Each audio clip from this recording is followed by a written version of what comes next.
Gold hub తాకట్టులో ఉన్న బంగారాన్ని విడిపించి కొనబడును. అదే రోజు ఆన్లైన్ ధరకు కొని డబ్బులు ఇవ్వబడును.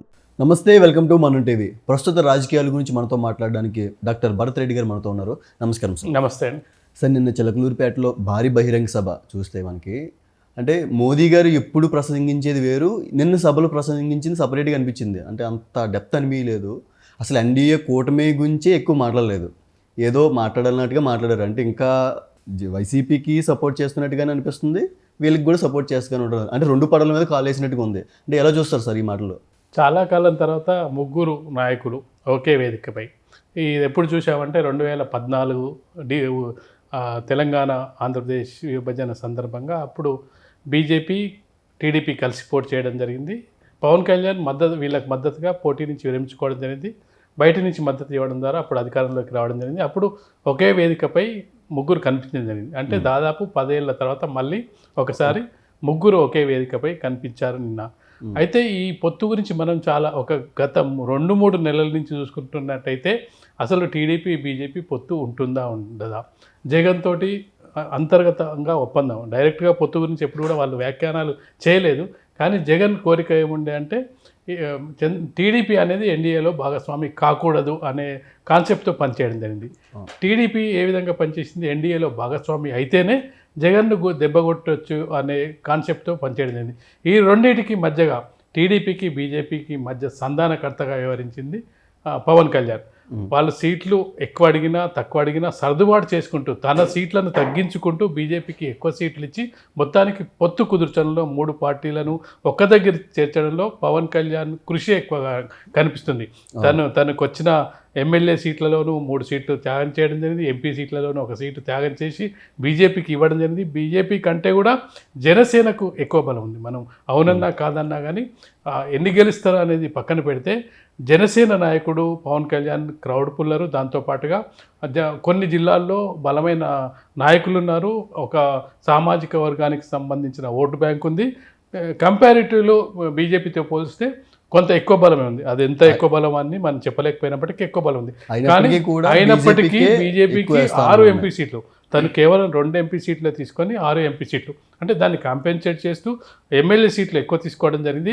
అయినప్పటికీ ఎమ్మెల్యే సీట్లలోనూ కేవలం చంద్రబాబు నాయుడు 6 సీట్లనే ప్రపోజ్ చేయడం జరిగింది బీజేపీకి. కానీ తను మరొక 4 సీట్లు ఎక్కువగా ఇస్తూ బీజేపీకి 10 సీట్లు ఇవ్వడం ద్వారా పొత్తును ముగ్గురిని ఒక దగ్గరికి చేర్చి ఒకే వేదికపై చేర్చింది. కానీ ఆ కలయిక సంపూర్ణ కలయిక అయిందా లేదా అని మీరు చెప్తున్న మాటల్ని మనం నిన్న చిలకలూరిపేట ప్రసంగాలను చూస్తే ఏదో కలిశారా అంటే కలిశారా, లేకపోతే మనస్ఫూర్తిగా కలిశారా లేదా అనేది కూడా ఇప్పటికి కూడా కార్యకర్తలకు అలాగే అక్కడ నాయకులకు, ఇటు బీజేపీ కానీ అటు టీడీపీ కానీ జనసేన నాయకులు కూడా ఇప్పటికి కూడా ప్రశ్నార్థకంగానే కనిపిస్తుంది అనుకోవచ్చు.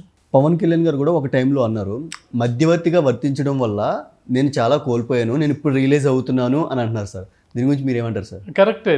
తను బీజేపీ టీడీపీ పొత్తు కావాలని చెప్పి మనస్ఫూర్తిగా కోరుకుంది, బాగా ప్రయత్నం చేసింది పవన్ కళ్యాణ్. అటు బీజేపీ ప్రయత్నాలు ఏం చేయలేదు టీడీపీతో కలవాలని చెప్పి, టీడీపీ కొంతవరకు ప్రయత్నం చేసింది. కానీ పూర్తి స్థాయిలో కలిస్తేనే మాకు పెద్ద ప్రయోజనం అని చెప్పి వాళ్ళు సరే ప్రయత్నం చేద్దాం, కలవకపోయినా పర్వాలేదు అనే ఒక యాంగిల్ ఉంది. అయితే టీడీపీకి ఒక సెంటిమెంట్ ఉంది. ఆ సెంటిమెంట్ చాలామంది గమనించారో లేదో.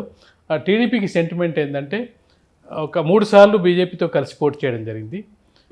3 సార్లలో 2 సార్లు విజయం అధికారంలోకి రావడం జరిగింది, ఒకసారి అధికారం కోల్పోవడం జరిగింది. 3 సార్లు ఎప్పుడంటే మనం చూసుకున్నట్లయితే 99 ఎలక్షన్లో వాజ్పేయి ప్రధానిగా ఉన్న సమయంలో, కార్గిల్ వార్ సమయంలో, అప్పుడు అందరూ ఓడిపోతారనుకున్న సమయంలో టీడీపీ బీజేపీ కలిసి పోటీ చేయడం వల్ల అప్పట్లోనే రాజశేఖర రెడ్డి హయాంలో కాంగ్రెస్ పార్టీ అధికారంలోకి రాబోతుందని చెప్తున్న సందర్భంలో కార్గిల్ వారు, దాంతోపాటుగా వాజ్పేయి ప్రభుత్వం 1 ఓటుతో పట్టుకోవడం జరిగింది. ఆ సందర్భంగా టీడీపీ బీజేపీ కలిసి పోటీ చేయడం జరిగింది. బీజేపీ కూడా రాష్ట్ర వ్యాప్తంగా దాదాపు 8 దాకా ఎంపీ సీట్లు కూడా రావడం జరిగింది. ఆ సమయంలో భారీ సీట్లు ఉమ్మడి ఆంధ్రప్రదేశ్లో రావడం జరిగింది. ఆ సమయంలో అధికారంలోకి రావడం జరిగింది.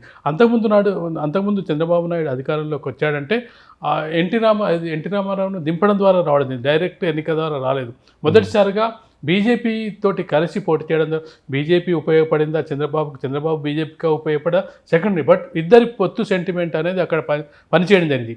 తదనంతరం మనం చూసుకున్నట్టయితే తర్వాత 2004 ఎన్నికల్లో ఇద్దరు కలిసి పోటీ చేసినప్పటికీ ఉమ్మడి రాష్ట్రంలో ఓడిపోవడం జరిగింది. అంటే మొదటిసారి సక్సెస్ అయింది, రెండోసారి ఫెయిల్ అయింది. మళ్ళీ మూడోసారి మళ్ళీ పొట్టెప్పుడు పెట్టుకున్నారంటే మళ్ళీ రాష్ట్ర విభజన సందర్భంగా మూడోసారి పెట్టుకోవడం జరిగింది. ఆ సందర్భంలో జనసేన బయట నుంచి మద్దతు ఇవ్వడం జరిగింది.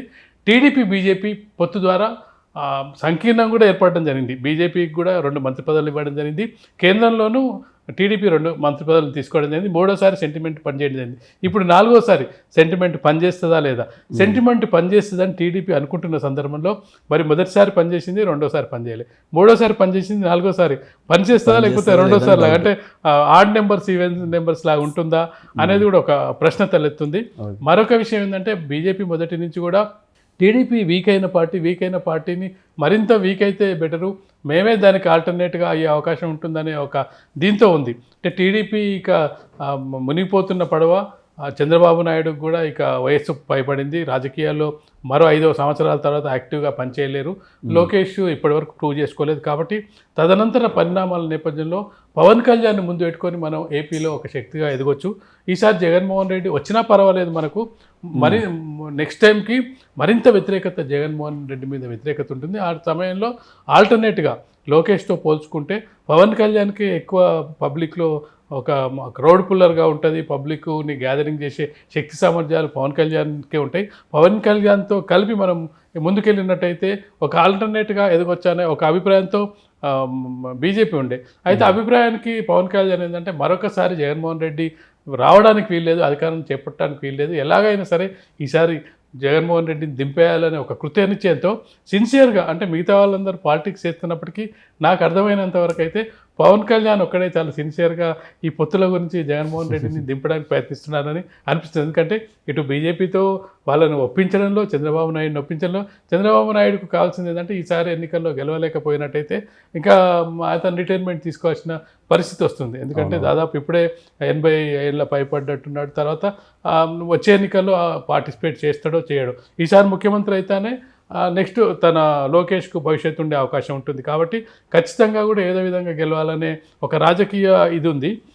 పవన్ కళ్యాణ్కు నేను సీఎం అవ్వడం ముఖ్యం కాదు, జగన్మోహన్ రెడ్డిని దింపడం ముఖ్యమనేది అదొక ముఖ్యమైన అంశం. బీజేపీకి ఏంది, చంద్రబాబు నాయుడు ఒకవేళ ఓడిపోనియండి, తర్వాత మనదే కదా భవిష్యత్ అని బీజేపీ రాజకీయం బీజేపీకి ఉంది. జగన్మోహన్ రెడ్డి రాజకీయం ఏముందంటే బీజేపీ కనుక వీళ్ళకి కలవకపోతే వాళ్ళు గెలవకపోతే నేను మరొకసారి సీఎం అయితే మళ్ళీ నేను ఎన్డీఏకి బయట నుంచో లేకపోతే అవసరమైన సందర్భాల్లో మద్దతు ఇస్తా. ఇప్పటివరకు ఎప్పుడు కూడా మోడీని ఎప్పుడు జగన్మోహన్ రెడ్డి విమర్శించలేదు. డైరెక్ట్గా కేంద్ర నాయకత్వం కూడా ఎప్పుడుగా మోడీని విమర్శించలేదు, జగన్మోహన్ రెడ్డిని విమర్శించలేదు. కేవలం లోకల్లో ఉన్న నాయకులు, బీజేపీ నాయకులు, నేను గతంలో కూడా చెప్పడం జరిగింది, బీజేపీలో కూడా రెండు వర్గాలు ఉన్నాయి. వైసీపీకి సపోర్ట్ చేసే వర్గం ఒకటి, వ్యతిరేకించే ఒక వర్గం ఒకటి, అలాగే టీడీపీకి సపోర్ట్ చేసే వర్గం ఒకటి, వ్యతిరేకించే వర్గం ఒకటి. అంటే ప్రతి పార్టీలోనూ ప్రతి దాంట్లోనూ 2 వర్గాలు ఉన్నాయి. ఆ విధంగా చూసుకున్నట్టయితే ఇక్కడ ఉండే వైసీపీని వ్యతిరేకించే వర్గం వైసీపీని విమర్శిస్తుంటుంది, టీడీపీని వ్యతిరేకించే వర్గం టీడీపీని విమర్శిస్తుంటుంది. కానీ కేంద్ర నాయకత్వం డైరెక్ట్గా ఎవరిని విమర్శించట్లేదు. డైరెక్ట్గా ఈవెన్ మోడీ సైతం చంద్రబాబు నాయుడుని కూడా ఎప్పుడు విమర్శించిన దాఖలాలు మనకు కనిపించలేదు. ఎందుకంటే రేపు ఎన్నికల తర్వాత ఎవరికి ఎక్కువ సీట్లు వస్తే వాళ్ళు మనతో కలిసి ఉంటారు కదా, మనకు పొత్తెందుకు అనవసరంగా అనే అభిప్రాయంతో తెలుగుగా మాట్లాడారు సార్ నిన్న సభలో, మాత్రం చాలా తెలుగుగా మాట్లాడారు. అందుకే ఇప్పుడు మరొక ఇంకోటి సామెత ఉంటుంది కదా, కర్ర ఎరగకూడదు పాము చావకూడదు అన్నట్టుగా బ్యాలెన్స్, ఎవరిని దూరం చేసుకోవద్దు, ఎవరిని దగ్గర పెట్టుకోవద్దు, మనం సమదూరం పాటించాలి అనే ఒక సిద్ధాంతం ప్రకారం వెళ్ళినట్టుంది. మరొక అంశాన్ని మనం చూసుకున్నట్లయితే ఏపీ ఎన్నికలు మనం చూసుకున్నట్లయితే చాలా టైట్ నెక్ అండ్ నెక్ జరిగే అవకాశాలు మనకు కనిపిస్తున్నాయి. ఎంత నెక్ అండ్ నెక్ అంటే మనకు 90 సీట్లు రావాలి, ఇది మా అధికారంలోకి రావాలంటే 90 సీట్లు రావాలి. ఇప్పుడు ఇరు పార్టీలకు టీడీపీ అలయన్స్కు 90-92 వస్తాయా, 100 వస్తాయా, లేకపోతే వైసీపీకి 90-92 వస్తాయా, లేకపోతే 85 దగ్గర హంగ్ అవుతుందా? 85-86 దగ్గర హంగ్ అయితే బీజేపీకి 4-5 సీట్లు వస్తే వాళ్ళు డిసైడింగ్ అవుతారు. ఇప్పుడు 10 సీట్లు పోటీ చేస్తున్నారు వాళ్ళు, 10 సీట్లలో వాళ్ళు 4-5 వచ్చినాయనుకో, మనం చూస్తుంటాం ఈ చిన్న చిన్న రాష్ట్రాల్లో, గోవా ఇట్లాంటి రాష్ట్రాల్లో ఒకరు గెలిస్తే ఆ ఒకరినే మనం అసలు జార్ఖండ్లో చూసినట్టయితే బీజేపీకి కాంగ్రెస్కు ఈక్వల్ సీట్స్ రావడంతో మధుకోడ ఒకడే గెలవడం జరిగింది. వీళ్ళు ఏకంగా మధుకోడనే సీఎం చేయడం జరిగింది, ఒక ఎమ్మెల్యే సీట్ తోటే సీఎం చేయడం జరిగింది. మనం కర్ణాటకలో కూడా చూడడం జరిగింది.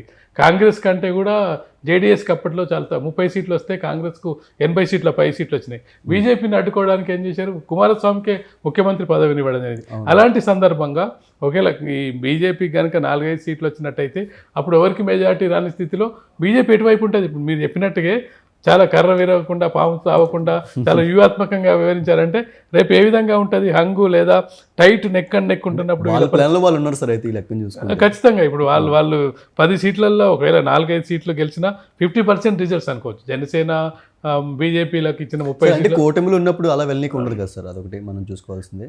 కూటమిలో ఉన్నప్పుడు అలాగా వైసీపీకి సపోర్ట్ చేయాల్సిన అవసరం అయితే ఉండదు కదా. మెజారిటీ వస్తే చేయాల్సిన అవసరం ఉండదు. వాళ్ళకు 100-120 వచ్చింది అనుకోండి, అలాంటి సందర్భంగా కలిసిపోతారు. 85 వచ్చినాయి అనుకో, ఇద్దరికి 85 వచ్చినాయి అనుకోండి, వీళ్ళ 5 ఇంపార్టెంట్ అయిన అనుకోండి, బీజేపీ 5-6 ఇంపార్టెంట్ అని అప్పుడు వారు ఎవరికైనా వివరించవచ్చు. ఇప్పుడు ఎవరెవరితో కలిసి ఉంచుండు మనకి ఈ రోజున్న పార్టీ వాళ్ళే రేపు ఏ పార్టీలో ఉంటురో మనకు కనిపించట్లేదు. మనం నితీష్ కుమార్ చూడలే, ఒక కూటమి నుంచి గెలుస్తుండు, మరో కూటమికి వెళ్తుండు. గతంలో బీజేపీ ఇద్దరు కలిసి పోటీ చేసి గెలవడం జరిగింది. మధ్యలో వదిలేసి జేడీఎస్తో మన ఆర్జేడీతో కలిసి ప్రభుత్వాన్ని ఏర్పాటు చేయడం జరిగింది. మళ్ళీ ఆర్జేడీని వదిలేసి మళ్ళీ బీజేపీ దగ్గర రావడం జరిగింది. కాబట్టి ఇప్పుడు రాజకీయాలు మనం చూస్తున్నాం, ఎవరు ఏ పార్టీలో ఉంటున్నారో ఎప్పుడు ఎక్కడి నుంచి మారుతున్నారో తెలియని పరిస్థితిలో కూటమి అనేది అదేం బాండింగ్ లేదు. వాళ్ళేం కలిసి జీవితకాలం ఉంటారనే బాండింగ్ ఏం కనిపిస్తలేదు. పార్టీలో ఉన్న ఎమ్మెల్యే గెలిచిన వాళ్ళే ఉండట్లేదు. కూటమి అంటే అవును ఎన్నికల వరకు పెట్టుకున్నాం, తర్వాత మా ఇష్టం అనే. ఇప్పుడు శివసేన బీజేపీ చూడడం జరిగింది, మహారాష్ట్రలో ఇద్దరు కలిసి పోటీ చేయడం జరిగింది. ముఖ్యమంత్రి పదవి విషయంలో ఇరు పార్టీల మధ్య పేచీ వచ్చింది. శివసేన వెళ్ళి ఆ కూటమిగా బీజేపీతో కలిసి పోటీ చేసినప్పటికీ ముఖ్యమంత్రి పదవి కోసం జీవితకాలం వ్యతిరేకించిన కాంగ్రెస్ ఎన్సీపీతో కలిసి ముఖ్యమంత్రి పదవిని పంచుకోవడం జరిగింది. కాబట్టి రేపు కూటమి అధికారంలోకి వచ్చే సమయంలో ఏ విధంగా క్యాలిక్యులేషన్స్ ఉంటాయి, ఏ విధంగా అనేది మున్ముందు తెలుస్తుంది. కాకపోతే మీరు చెప్పినట్టుగా మోడీ ఘాటుగా విమర్శించలేదు జగన్మోహన్ రెడ్డిని, ఏదో పైన విమర్శించాడు. ఇప్పటికి కూడా సంపూర్ణంగా పొత్తు కుదిరిందా లేదా అనేది అనుమానాస్పదంగానే కనిపిస్తుంది. Thank you sir, thank you so much. Thank you.